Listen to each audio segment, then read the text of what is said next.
بسم اللہ الرحمن الرحیم۔ السلام علیکم۔ ہمارے چینل سیرت النبی میں آپ سب کا ویلکم کرتے ہیں۔ ہمارے پیارے نبی محمد مصطفیٰ صلی اللہ علیہ وسلم کی زندگی کے واقعات پیدائش سے لے کر وفات تک ہم آپ سب کو واقف کروائیں گے۔ ہمارے پیارے نبی محمد مصطفیٰ صلی اللہ علیہ وسلم کی سیرت النبی کا گھروں میں پڑھنا اور سننا ہمارے گھروں میں برکتیں راحتیں آئیں گی۔ انشاءاللہ ہمارے گھروں سے پریشانیاں اور مصیبتیں دور ہوگی۔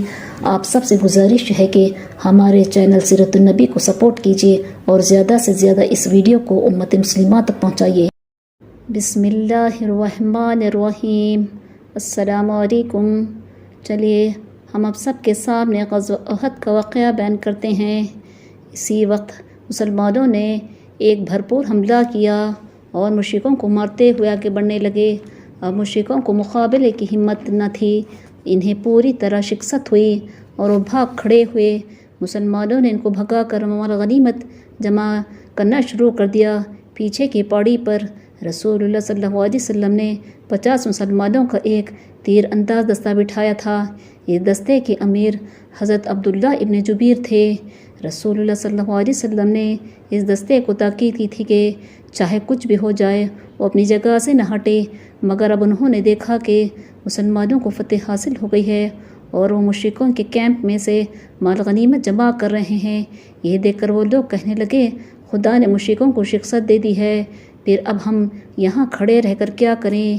یہ کہتے ہی وہ لوگ بھی ادھر بڑھے اپنے مسلمان بھائیوں کے ساتھ مل کر مال غنیمت جمع کریں۔ حضرت عبداللہ رضی اللہ تعالیٰ نے انہیں بہت روکا مگر وہ نہیں مانے اور چلے گئے۔ خود حضرت عبداللہ ابن جبیر اور ان کے ساتھ 10 صحابہ وہاں سے نہیں ہلے، بلکہ انہوں نے کہا، میں رسول اللہ صلی اللہ علیہ وسلم کے حکم کے خلاف نہیں کروں گا۔ اب یہاں حضرت عبداللہ سمیت صرف 11 آدمی رہ گئے۔ ادھر مشرکوں کی فوج میں خالد بن ولید دائیں حصے کے کپتان تھے۔ انہوں نے دیکھا کہ مسلمانوں کی پشت کا دستہ غائب ہے اور میدان خالی ہے۔ یہ دیکھتے ہی وہ اپنے گھوڑی سوار دستے کے ساتھ آگے بڑھے اور انہوں نے مسلمانوں کی پشت سے بھرپور حملہ کر دیا۔ ادھر ان کے ساتھ اکرمہ ابن ابو جہل بھی آ گئے۔ یہ حملہ بہت سخت تھا۔ ادھر مسلمان صرف 11 تھے۔ نتیجہ یہ ہوا کہ وہ سب مسلمان شہید ہو گئے۔ مشرکوں نے ان کو اس طرح قتل کیا کہ ان کی صورت بھی پہچانی نہیں جا رہی تھی۔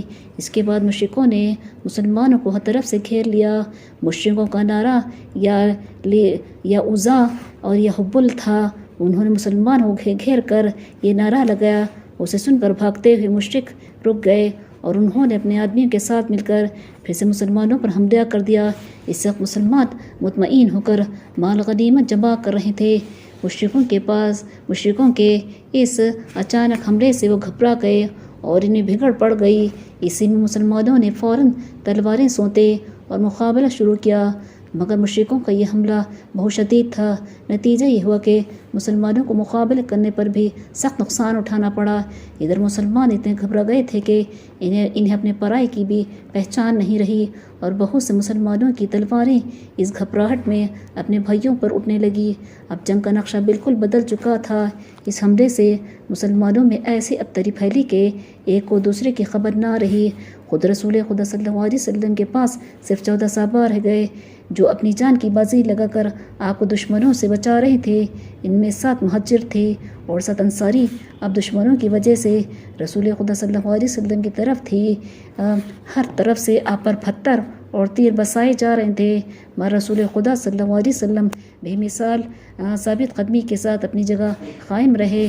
یہ 14 جانثار صحابہ دشمن کے ہر وار سے رسول اللہ صلی اللہ علیہ وسلم کو بچاتے تھے اور خود زخمی ہو رہے تھے، یہاں تک کہ انصاری صحابہ سب کے سب آپ پر نثار ہو کر شہید ہو گئے۔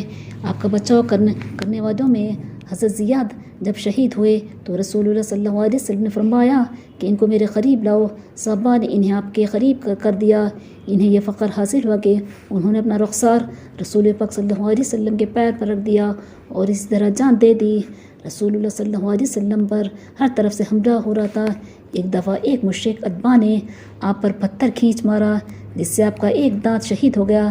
پھر ایک دوسرے شخص نے پوری شدت سے آپ پر حملہ کیا آپ اس حملے میں بھی سخت زخمی ہوئے۔ آپ صلی اللہ علیہ وسلم کے خود کی خود کی کڑیاں چہرے مبارک میں گھس گئی، مگر اس سب کے باوجود آپ کی ثابت قدمی میں کوئی فرق نہیں آیا۔ ادھر آپ کے جانثار صحابہ نے آپ کو چاروں طرف سے گھیر رکھا تھا۔ اس حملے سے آپ ایک گڑھے میں گر گئے۔ حضرت علی رضی اللہ تعالیٰ عنہ اور حضرت طلحہ رضی اللہ تعالیٰ عنہ نے فوراً آپ کو سہارا دے کر باہر نکالا۔ حضرت سعد بن ابی وقاص رضی اللہ تعالیٰ عنہ آپ کو بچانے کے لیے بڑھ کر دشمنوں پر حملہ کرتے تھے تاکہ وہ آپ کے قریب نہ آ سکے۔ رسول پاک صلی اللہ علیہ وسلم نے حضرت سعد رضی اللہ تعالیٰ عنہ کو خود اپنے تیر دے دیے اور ان سے فرمایا، تیر چلاؤ، تم پر میرے ماں باپ قربان ہو۔ اسی دوران میں ایک شخص ابن خمیہ نے حضرت مصعب ابن عمیر کو شہید کر دیا۔ یہ مسلم لشکر کا جھنڈا اٹھائے ہوئے تھے۔ قاتل نے یہ سمجھا کہ یہی علم بردار رسول اللہ صلی اللہ علیہ وسلم ہے، اسی لیے اس نے ایک دم مشہور کر دیا کہ محمد صلی اللہ علیہ وسلم قتل ہو گئے۔ جیسے ہی یہ خبر مشہور ہوئی، بہت سے مسلمانوں نے ہمت ہار دی، وہ دم بخود ہو کر رہ گئے۔ ادھر جنگ کا نقشہ بدل جانے سے مسلم لشکر میں ابتری پھیل چکی تھی، اس لیے ایک کو دوسرے کی خبر نہیں رہی تھی۔ چنانچہ جب یہ خبر معلوم ہوئی تو بہت سے مسلمانوں کے دل ڈوب گئے اور وہ سوچنے لگے کہ اب لڑ کر کیا کرے۔ دوسری طرف اس خبر سے مشرکوں میں جیسے جان سی آ گئی، ان کی ہمتیں بڑھ گئی اور انہوں نے بھرپور حملے شروع کر دیے۔ اس سے مسلمانوں کو اور نقصان پہنچا، مگر جب یہ خبر بڑے بڑے مہاجر اور انصاری صحابہ نے سنی تو انہوں نے بے جگری سے لڑنا شروع کر دیا، اس لیے کہ انہوں نے سوچا کہ اب ہم ہی زندہ رہ کر کیا کریں گے۔ ساتھ ہی انہوں نے مایوس مسلمانوں کو بھی حوصلہ دلایا۔ انہوں نے کہا، لوگو، رسول اللہ صلی اللہ علیہ وسلم کے بعد اب تم ہی زندہ رہ کر کیا کرو گے؟ اسے لڑو اور جس مقصد کے لیے اب صلی اللہ علیہ وسلم نے جہاد کیا، اسی پر جہاد کر کے تم بھی جان دے دو۔ ادھر یہ خبر لشکر میں پھیلی اور ادھر رسول اللہ صلی اللہ علیہ وسلم نے ان صحابہ سے فرمایا جو اس وقت آپ کے پاس تھے، وہ اس خبر کو نہ جھٹلائیں بلکہ خاموش رہیں۔ آپ صلی اللہ علیہ وسلم پر مشرک برابر حملے کر رہے تھے۔ حضرت قتادہ ابن نعمان نے دیکھا کہ مشرک رسول اللہ صلی اللہ علیہ وسلم پر تیر چلا رہے ہیں۔ انہیں ڈر ہوا کہ کہیں کوئی تیر خدا نخواستہ آپ صلی اللہ علیہ وسلم کے نہ لگ جائے، اس لیے انہوں نے اپنا چہرہ رسول اللہ صلی اللہ علیہ وسلم کے چہرے مبارک کے سامنے کر دیا۔ اسی میں ایک تیر حضرت قتادہ رضی اللہ تعالیٰ عنہ کی آنکھ میں آ کر لگا۔ اس تیر کے لگنے سے حضرت قتادہ رضی اللہ تعالیٰ عنہ کی آنکھ کا ڈھیلا باہر نکل کر گر پڑا، جسے انہوں نے ہاتھ میں اٹھا لیا۔ اسی حالت میں حضرت قتادہ رضی اللہ تعالیٰ عنہ حضور صلی اللہ علیہ وسلم کے پاس حضور صلی اللہ علیہ وسلم کے سامنے آئے۔ آپ صلی اللہ علیہ وسلم نے ان کی حالت دیکھ کر آپ دیدہ ہو گئے اور آپ صلی اللہ علیہ وسلم نے فوراً خدا سے دعا فرمائی، اے اللہ، جس طرح قتادہ نے تیرے نبی کے چہرے کی حفاظت کی، اس طرح تو اس کے چہرے کی حفاظت فرما، تو اس کی آنکھ لوٹا دے اور اس سے پہلے سے بھی زیادہ تیز روشنی دے۔ اس کے بعد آپ نے وہ آنکھ اس کی جگہ رکھ دی۔ حضرت قتادہ رضی اللہ تعالیٰ عنہ کی آنکھ اسی وقت ٹھیک ہو گئی اور اس کی روشنی پہلے سے بھی زیادہ تیز ہو گئی، یہاں تک کہ بعد میں حضرت قتادہ رضی اللہ تعالیٰ عنہ کو یہ بھی یاد نہیں رہا تھا کہ انہیں کون سی آنکھ زخمی ہوئی تھی۔ ادھر جب قریشیوں کو رسول پاک صلی اللہ علیہ وسلم کے قتل کی خبر ملی تو ان کے حوصلے بڑھ گئے تھے۔ انہوں نے خوشی مقتولوں میں آپ کو تلاش کرنا شروع کیا۔ مسلمانوں کا دل اس خبر کے بعد لڑائی سے اکھڑ چکا تھا۔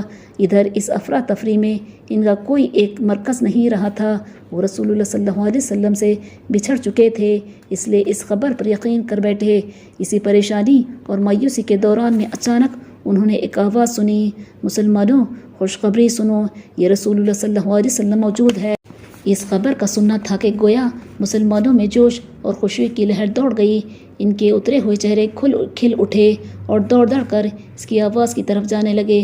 یہ آواز حضرت کعب ابن مالک کی تھی۔ وہ اتفاق سے اس جگہ سے گزرے جہاں صلی اللہ علیہ وسلم چند صحابہ کے ساتھ تھے۔ انہیں دور سے دیکھ کر ہی چلا کر مسلمانوں کو پکارا اور خوشخبری سنائی۔ جیسے ہی حضرت کعب رضی اللہ تعالیٰ نے یہ اعلان کیا، حضور صلی اللہ علیہ وسلم نے فوراً انہیں خاموش رہنے کا اشارہ کیا، مگر مسلمانوں تک ان کی آواز پہنچ چکی تھی،